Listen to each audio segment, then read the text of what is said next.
The issue did not begin as a public inquiry. It began as an operation. In January 2015, in the municipality of Mamasapano, Maguindanao, an operation was carried out involving the Philippine National Police Special Action Force. The objective was specific. The environment was defined.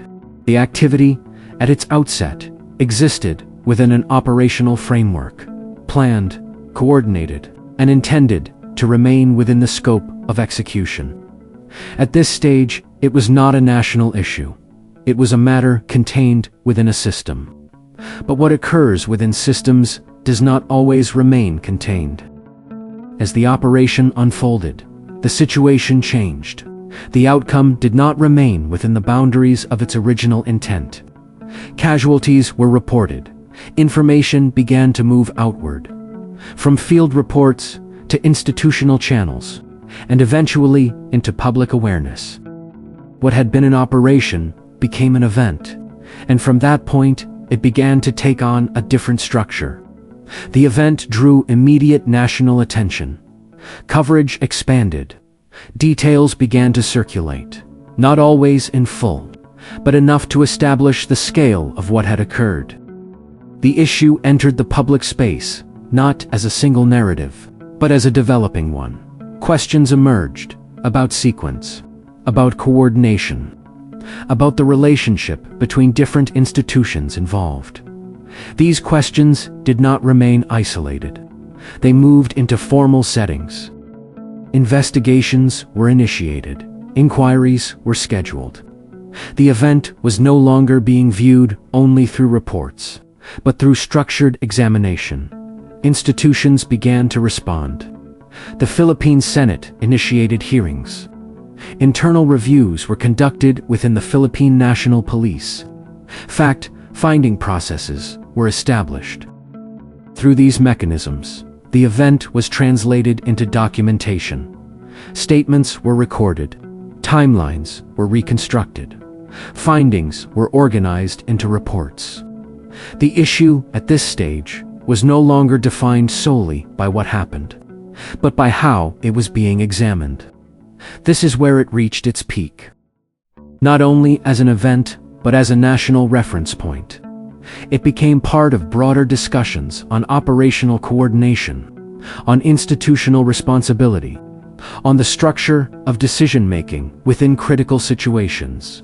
For a period, it occupied the center of national attention. Updates were followed closely. Proceedings were observed. Each development contributed to a larger unfolding picture, but attention does not remain fixed. As time passed, other issues entered the national conversation. New priorities emerged. The frequency of updates began to change. What had been continuous became periodic. What had been central became one issue among many. The spotlight began to shift. Not abruptly, but gradually. And as it shifted, the issue began to change form, from something actively followed to something being processed, not because it had reached a single conclusion, but because it had moved into systems that do not operate on the pace of public attention. That transition marks the boundary between what is seen and what continues beyond it. When the issue moved beyond the peak of attention, it did not come to a stop. It divided. What had once been a single national focus began to separate into multiple processes, each defined by its own structure, its own timeline, and its own form of review. One of the primary pathways was investigation. Formal inquiries were conducted. Within the Philippine Senate, hearings were held to examine the sequence of events. Testimonies were presented. Statements were recorded. Timelines were discussed within a structured setting. Parallel to this, internal processes continued within the Philippine National Police. A board of inquiry was convened. Its purpose was to reconstruct events through documentation, to organize information into a formal account. Findings were compiled into reports. These reports did not exist in isolation. They became reference points for further review. At the same time, other fact-finding mechanisms were established. Different bodies examined the same event from different perspectives. Not to produce a single narrative, but to document the event within their respective mandates. This created multiple layers of interpretation, each grounded in process, each structured through documentation. Beyond investigation, administrative processes also continued. Reviews were conducted within institutions. Procedures were examined. Internal mechanisms were evaluated. These processes did not always produce immediate outcomes. Instead, they contributed to an ongoing assessment of how systems functioned under pressure. Alongside this, the issue extended into broader policy discussions. The event intersected with existing frameworks, particularly those related to coordination between institutions. It was referenced in discussions that extended beyond the operation itself, to considerations about process, protocol, and structure. These discussions unfolded gradually. They did not resolve in a single moment. They moved through deliberation, through documentation, through institutional channels that are designed to take time. What emerged from all of this was not a continuation in one direction, but a network of ongoing processes, investigations, reports, administrative reviews, policy discussions, all continuing simultaneously, all moving at different speeds. And because they did not converge into a single track, their movement became less visible as a whole. There was no single timeline to follow, no unified progression that could be easily observed, only overlapping processes, each advancing within its own structure, each contributing to a broader but less visible continuation. In this stage, the issue no longer depended on attention to continue. It depended on systems, and systems, once activated, do not require visibility to keep moving. Over time, outcomes began to take form, not as a single resolution, but as a collection of documented developments. The findings of the Board of Inquiry within the Philippine National Police were formally released.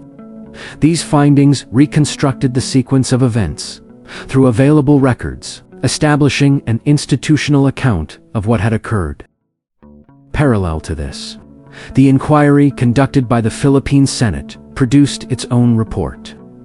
This report examined the event within a broader framework, incorporating testimony, documentation, and procedural review. Each report existed independently. Each contributed to the overall record, but neither represented a single unified conclusion. Administrative actions followed. Within institutions, personnel changes and internal measures were implemented based on the findings of these reviews.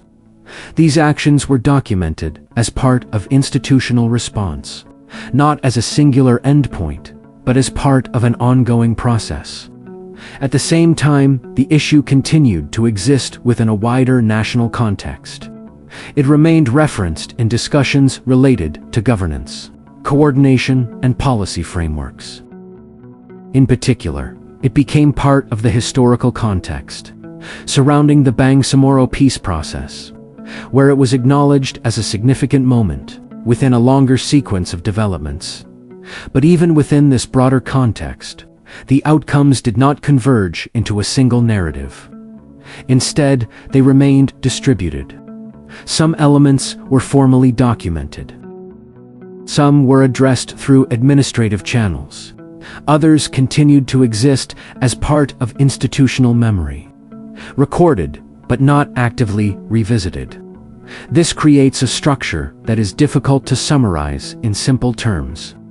There is no single answer to the question, what happened after Mamasapano? There is only a layered record, composed of reports, actions, and references that exist across different institutions, each one complete within its own scope, but none forming a single, final conclusion. And because these developments unfolded over time and across multiple systems, They did not return to the same level of visibility that once defined the issue. What remains is not a clear endpoint, but a distributed set of outcomes, existing simultaneously, within systems that continue to hold them. While these processes continued, something else was moving. Not within the system, but around it. Attention began to change. At first, the shift was not immediate. Updates were still followed. Proceedings were still observed. The issue remained within the field of awareness. But over time, the pattern began to adjust. The intervals between updates widened. Coverage became less frequent. What had once been continuous became periodic and then selective. This change did not occur because the process had ended. It occurred because the structure of attention had shifted. New issues entered the national conversation, each one carrying its own urgency, each one requiring focus. And with each new issue, attention reorganized itself. Not by conclusion, but by sequence, the spotlight moved forward. It followed what was current, what was unfolding, what demanded immediate awareness. And as it moved, the previous issue did not move with it. It remained. Within reports, within records, within institutional timelines that continued to progress. But its position changed. From central to peripheral, from fully visible to partially observed. This is how issues fade. Not through disappearance, but through displacement. They are not removed from the system. They are moved outside the center of attention. And once that shift occurs, continuity becomes harder to follow. Processes continue. Documents are produced. References remain. But without sustained visibility, these elements are no longer assembled into a single narrative. They exist. But separately, a report released at one point, a reference made at another. An outcome noted in a different context. Each piece is present. Each piece contributes to the overall process. But the connection between them becomes less immediate, less visible, less followed. Over time, what was once a continuous story becomes a collection of fragments, difficult to track, difficult to connect, difficult to hold as a complete picture. The issue did not end, it changed structure. At the beginning, everything was connected. The event, the response, the questions, they moved together. Each development followed the one before it. Each update added to a single, continuous understanding. It was possible to see the issue as a whole, to follow it from beginning to progression, to understand it as one complete narrative. But over time, that structure began to shift, not because the process stopped, but because it continued in a different way. The connections became less visible. What had once been presented together began to appear separately. A report on its own, a reference in a different context, an outcome without the full sequence that led to it. Each part remained accurate. Each part remained connected to the same issue, but they were no longer experienced as one continuous whole. And when continuity is no longer visible, understanding begins to change. Not immediately, but gradually. The issue becomes harder to follow, not because information is missing, but because it is no longer assembled. It exists across documents, across institutions, across time. But not in a form that is consistently presented together. This is where perception shifts from knowing what is happening to remembering that something happened, from following the process to recalling fragments of it, and over time, those fragments begin to stand in place of the whole. What remains is not a clear conclusion, not a single resolution, but a dispersed record, complete in parts, but no longer held together in view. That is where unresolved issues remain. Not in absence, not outside the system, but within it, distributed, continuing, and no longer seen as one.